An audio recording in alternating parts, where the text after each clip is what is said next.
Vamos a continuar con este segundo video que es del módulo de neuropsicología de los trastornos neuropsiquiátricos y con el subtema de abuso de sustancias.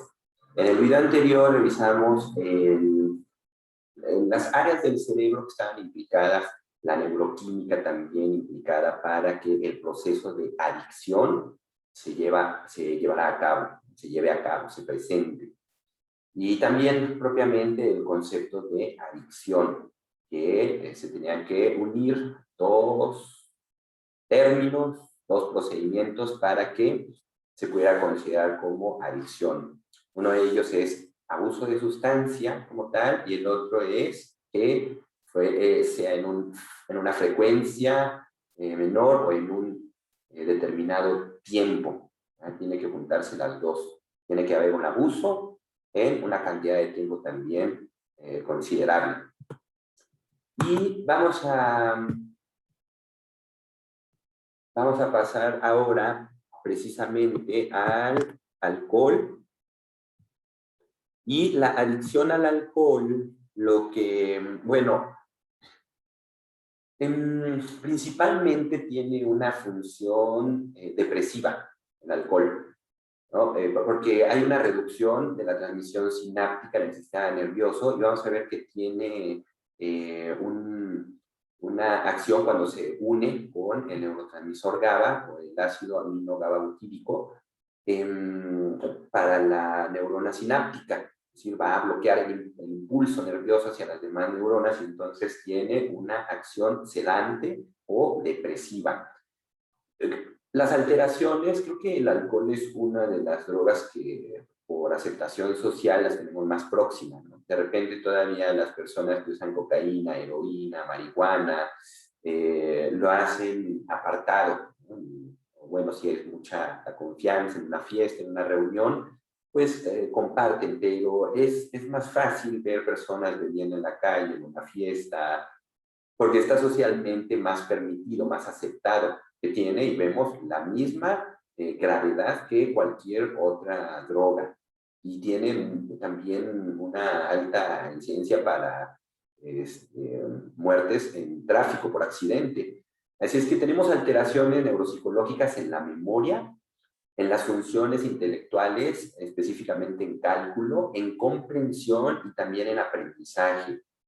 Pero no nada más tenemos alteraciones a nivel cognitivo, a nivel físico son muy notorias, y si no son notorias, bueno, el cuerpo en algún momento la va a manifestar. En el caso de la lámina derecha, tenemos una imagen de un hígado normal en el lado izquierdo, después uno graso y el otro cuando ya está cirrótico, o cirrósico. Y bueno, el hígado graso alcohólico aumenta de tamaño, esta pareciera como que se hincha, y bueno, termina en necrosis e inflamación grave del hígado. A esto se le llama hepatitis alcohólica. Y si la persona continúa consumiendo alcohol, lo que se va a desarrollar es una cirrosis hepática, con riesgo de muerte. Y bueno, ahora, en la reacción neurofisiológica del alcohol, revisábamos que es un proceso sedante, es anestésico, ¿verdad? Y como todo medicamento sedante hipnótico, actúa para favorecer la inhibición sináptica. Es decir, si esta neurona tenía que transmitirla a esta, por esa inhibición, pues ya no transmito la información. Entonces, ¿qué pasa con el sistema? Empiezo a deprimirlo, a dejar de enviar la sustancia química. Y bueno, esta también, lo estábamos revisando, es una acción del GABA, que es el ácido gamma aminobutírico. Esa es la respuesta o reacción neurofisiológica del alcohol. Y veamos que cuando una molécula de alcohol u otro medicamento se une al complejo del receptor GABA, produce una mayor inhibición de los impulsos nerviosos en la célula postsináptica. ¿Verdad? Entonces está la célula presináptica, esta envía el impulso, pero la postsináptica lo que hace es inhibe, ya no recibe la información. Entonces, por eso las personas, cuando ya es alta la cantidad de alcohol, regularmente da sueño, se pueden quedar dormidas, y vivir también un proceso de amnesia, porque ya no se acuerdan qué pasó esa noche, estuvieron tomando y tomando y tomando, y al día siguiente se acuerdan nada más de algunas cosas, no de todo. Entonces tenemos una alteración en la célula postsináptica, que es la que va a recibir el impulso o la información.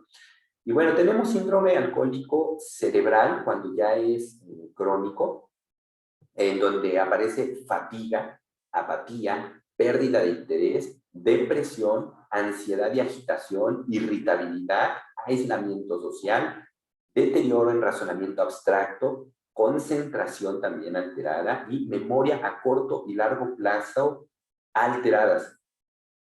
Es que ese síndrome alcohólico cerebral crónico le pega a todas las funciones, impacta en muchas de las funciones básicas que, por lo tanto, si son básicas, pues van a jalar una gran, van a eslabonar a todas las otras funciones que son más complejas.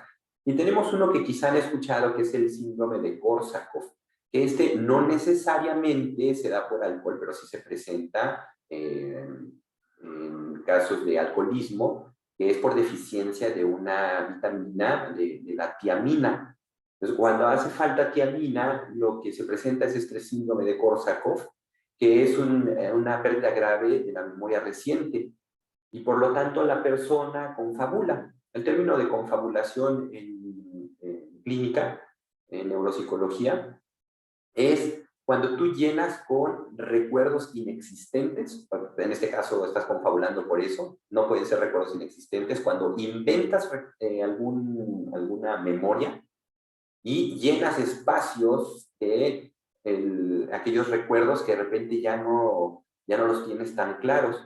Y puedes tener personas que les preguntas, oye, ¿te acuerdas que tú fuiste con Juan Pérez? ¿No? Y la persona pues no recuerda, ¿no?, a Juan Pérez, a lo mejor ni fue con él, pero empieza con, sí, claro, y empiezan a hacer una historia. El elaborar una historia para llenar parte de tu vida que no te acuerdas, eso es confabular. Y está muy presente en el síndrome de Korsakoff, que se da también por alcoholismo, es decir, el consumo de alcohol puede afectar el proceso de asimilación de tiamina, por lo tanto disminuir y presentarte este síndrome, o también por deficiencia de tiamina, aunque no seas alcohólico.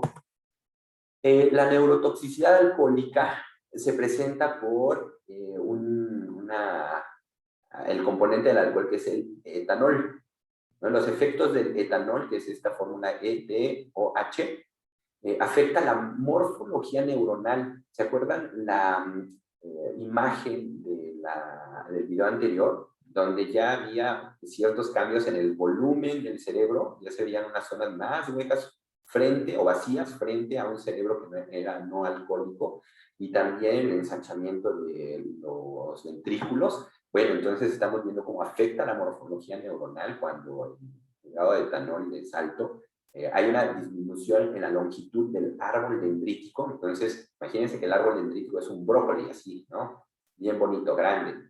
Bueno, cuando hay toxicidad alcohólica por efecto del etanol, ese árbol dendrítico, en lugar de estar, imagínense que este es mi árbol dendrítico. El árbol dendrítico es como si me raparan. Y entonces pierdo longitud del árbol dendrítico. ¿Para qué sirve el árbol dendrítico? Pues para recibir otras conexiones neuronales. Bueno, hay desorganización del aparato de Golgi, que es el funcionamiento básico de la célula y de las mitocondrias, ¿no?, para la producción también del adenosíntrifosfato, que sería la producción de energía. Así es que vemos cómo es una alteración severa, la del alcohol, específicamente los efectos del etanol en el cerebro. Y en el cerebro, pero también en las células, bueno, hay alteración neuroanatómica de la corteza. Y eso lo vimos cómo se estaba perdiendo área, volumen en algunas zonas de la corteza cerebral, serían mucho más disminuidas que la otra, y si hay más disminución, pues algo afectado en las funciones neuropsicológicas tiene que haber. Y bueno, ¿por qué se da esta toxicidad del etanol? ¿No? Se debe a la activación del sistema inmunitario innato en el cerebro, que promueve compuestos inflamatorios que serían los responsables del daño de la morfología neuronal. Entonces, tomas alcohol, ingieres alcohol, y El cuerpo, el cerebro, tiene un sistema también de defensa. Entonces, cuando se siente que está siendo alterado por el alcohol, que vemos como hay un bloqueo, una inhibición en la parte, como si te sedara parte del cerebro, pues lo que hace es inflamar, ¿no? Y entonces ese compuesto inflamatorio que hace es lo que va dañando, va haciendo que se pierda área o volumen en el cerebro y haciendo cambios estructurales. Eso es cuando ya viene el proceso continuo, ¿no? De alcohol. Pero como lo vemos en las otras drogas, un proceso de adicción también está muy sustentado por este concepto que les decía en el primer video de la respuesta también cultural y social que tienes a tu alrededor. Todos los otros apoyos que tienes como ser humano, la sociedad, tu familia, la cultura, el medio ambiente, todo influye para que se pueda o no dar un proceso de adicción. Y tenemos aquí un estudio que nos dice que las personas que dejan de beber todavía pasan 2 semanas y los daños que pudieron establecerse, el cerebro sigue presentándolos y más. Aquí tenemos el comparativo entre humanos, en la parte superior de esta lámina, y abajo de ratas. Y tenemos varias vistas. Tenemos la vista coronal, la vista sagital y la vista ventral. Y en esas tres vistas, lo que voy a leer tal cual, lo que nos dice esta lámina, dice, hay cambios microestructurales en la sustancia blanca. La sustancia blanca es los axones propiamente, es decir, el cableado del cerebro en alcohólicos humanos, que es esta imagen, ¿verdad? La A. Y en ratas expuestas al alcohol, es esta otra imagen. Bueno, los medios utilizados, el tensor de difusión para obtener un índice de integridad microestructural. Los cambios observados avanzan aún más después de 2 semanas de abstinencia en ambas especies, tanto en humanos como en ratones. Y así se muestra en el C y en el D. Es que uno dejó de beber hace 2 semanas. Pues a las 2 semanas vuelven a hacer esta imagen, neuroimagen, y lo que se encuentran es que la alteración que se estaba viendo en la materia blanca, la sustancia blanca, que son los axones, continúa. Y es más todavía, si se fijan, en esta parte, en el C, tenemos todavía mucho más notorio las áreas azules, ¿verdad? Que serían esta alteración que detectan. Así es que esas son 2 semanas porque hicieron el estudio, pero puede ser, y lo que intuyen es que, bueno, los déficits cerebrales pueden tardar o ocurrir mucho después de que el alcohol ya se supone que dejó de estar con nosotros. O bueno, yo digo, ay, no, ya me voy a parar. Pues bueno, la alteración puede continuar en el tiempo. Y hay un leve deterioro cognitivo de la memoria aproximadamente en un 50 a 70% de alcohólicos desintoxicados. De cuando ya pasaron por un proceso de desintoxicación, de rehabilitación, tenemos una alteración de este tipo de memoria en casi entre el 50 y el 70%, es un alto porcentaje. Y también la aparición de síntomas y signos de disfunción frontal indican lesión preferencial del córtex a este nivel. Pero lo más terrible es que, bueno, tenemos ahorita, y ya yo creo que ya tenemos algunas décadas con esta situación, en el que México es uno de los países con mayor índice de embarazos en adolescencia. Y en adolescencia y la infancia, perdón, el periodo de adulto joven, ¿no? A partir de 18, 19 años, que también está alto el índice de embarazos, también los acompaña muchas veces en un porcentaje, no tengo el dato exacto, pero imaginen que es bajo, o medio o alto, de chicas que están embarazadas, pero están tomando alcohol.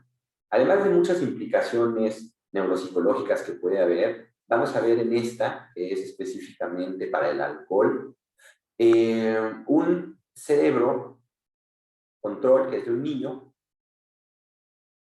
que no tuvo exposición al alcohol. O sea, su mamá no tomó alcohol durante el embarazo. Y en esta otra, en la B, es un cerebro de una niña que tuvo exposición prenatal. Es decir, la mamá tomaba alcohol, del tipo que sea. Y tiene agenesia. La agenesia es esta incapacidad para el desarrollo adecuado en periodo embrionario o prenatal del cuerpo calloso, que es esta zona. Vean, aquí sí está bien diferenciado, el cuerpo calloso se ve bonito, ¿eh? Se ve delimitado. En cambio aquí, pues se ve muy desdibujado, ¿no? No se ve el área específica que tendría que verse. Además de una formación específica aquí también, ¿verdad? De los que son de imagen lo interpretarán bien. Bueno, y también la zona oscura, en esta parte, que es posterior del cerebro, es un espacio vacío. Entonces vean cómo aquí está bien acomodado el cerebelo, la parte occipital, el cuerpo calloso, la corteza, y vean aquí cómo está con esta niña. Va a tener algunas complicaciones si no se atienden, neuropsicológicas, emocionales, pero vemos cómo también aquí el cerebro, cuando, sobre todo en los niños, hemos visto algunos casos que en periodo adulto le hacen un estudio y ven que solamente tiene la mitad del cerebro, y así se formó. Entonces, pero estructuralmente hay un daño, hay una formación diferenciada cuando hay alcohol en estados prenatales, es decir, que la mamá toma alcohol. Y a esto, pues, no sé, tendremos que ver al paso de los años investigaciones que quizá expliquen también por eso el alto índice ahora de trastorno de déficit de atención e hiperactividad, autismo. Vamos a ver qué es lo que resulta. Y bueno, ese es nuestro video de efectos del alcohol en el cerebro y la neuropsicología. Entonces, básicamente, memoria de trabajo, funciones ejecutivas, como también lo vimos para la droga en general. Nos vemos en el siguiente video, que va a ser de marihuana.